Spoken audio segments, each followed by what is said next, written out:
Do you ever wonder why your toddler will do the same thing over and over again, even if you discipline them every time? I'm talking about things like jumping on the couch or climbing onto tables. Something that I see very often is toddlers who will climb onto their like little toddler tables that they have for crafts and things, and it drives the parents crazy.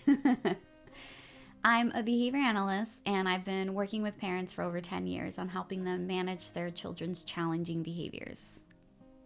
And behaviors where they climb onto tables and climb onto couches and jump around is definitely something that I see often.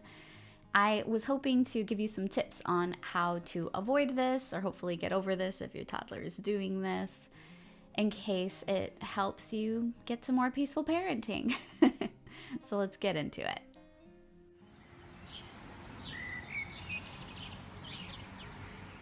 So let's take the climbing on top of the toddler table example. What I'll often see is that the toddler will climb on the table, the parent will tell them to get down.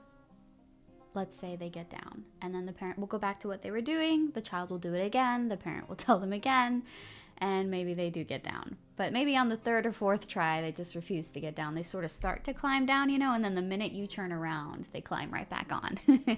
And it turns into a game for them. So what ends up happening is the parent usually loses their mind and just ends up screaming at the toddler and telling them to stop, putting them on the couch, putting them in timeout, whatever it is, depending on the parent's level of frustration, right? Which I completely understand.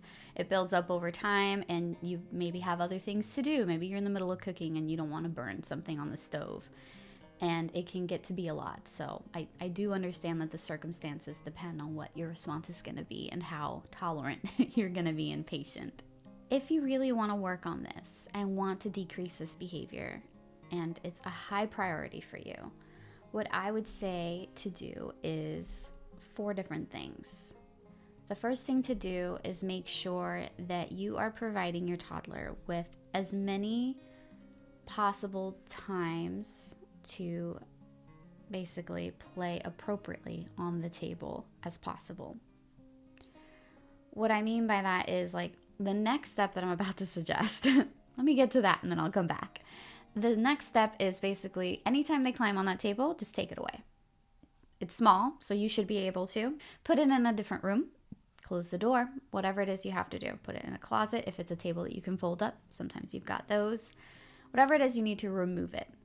And what I mean by providing a lot of chances for them to play appropriately on the table is that I wouldn't take away the table for the rest of the day. I would keep introducing the table over and over again to give them chances to play on it appropriately so that you can reward them for playing nicely on the table. And what I mean by on the table, obviously, is like coloring on it or playing with their toys on it, doing some Play-Doh on it. Things that would be appropriate to do on a table, not while they're sitting on it or standing on it, obviously.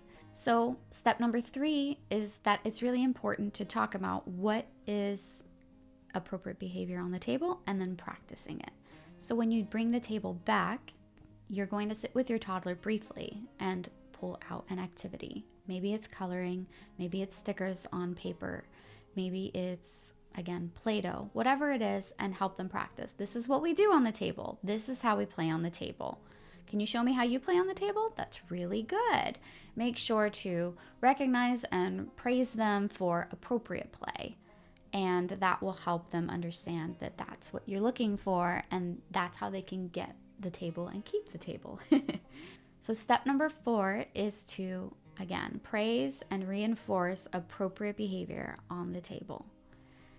Now, praise is a good way to reinforce your child, but sometimes it's not enough. And so maybe a hug is, or a quick tickle, or a fun song. And what I mean by that is, if your child sits at the table and then plays appropriately, you want to immediately come in and make a huge deal out of it. Oh my God, I love how you're playing on the table. What did you do with the Play-Doh? I like the stickers. You can put them in a circle or just give them a lot of attention. Or you can tickle them and say, oh my gosh, you're so good at this. Whatever it is, make it obvious that it has to do with how they're playing on the table. So let me go through this example all in one pass, explaining how to use the 4 steps with each other all at once. So let's say that your toddler stands on the table. You're going to take your toddler off the table calmly and say, okay, we're all done with the table. You can try again later. Remove the table. Set a timer. Remove the table for 30 minutes, but if your schedule's kind of busy or you've got something to do, maybe it's an hour later. Maybe not more than an hour later though, because again, you want to provide as many opportunities for them to play appropriately as possible so that they learn faster. If you aren't providing a lot of opportunities, they're not going to learn as fast. That's why I say if it's a priority, it may be important to put some things to the side for the day to just work on this.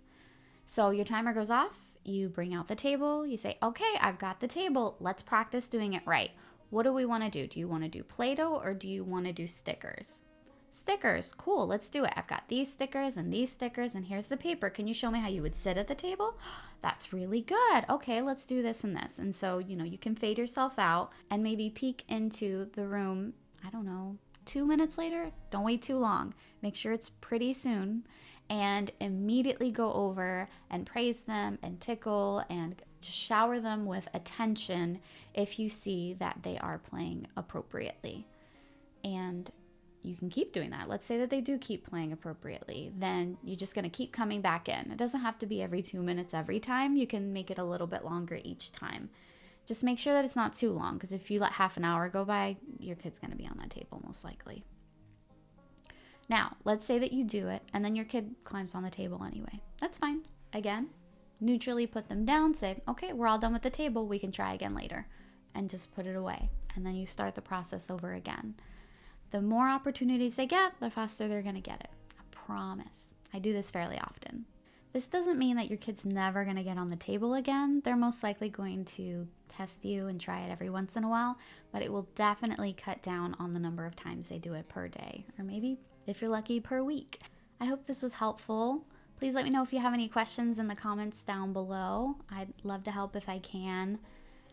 My goal is just to provide you with evidence-based tips on how to make your parenting a little more peaceful, a little easier, so you can spend quality time with your kiddos and enjoy your time being a family.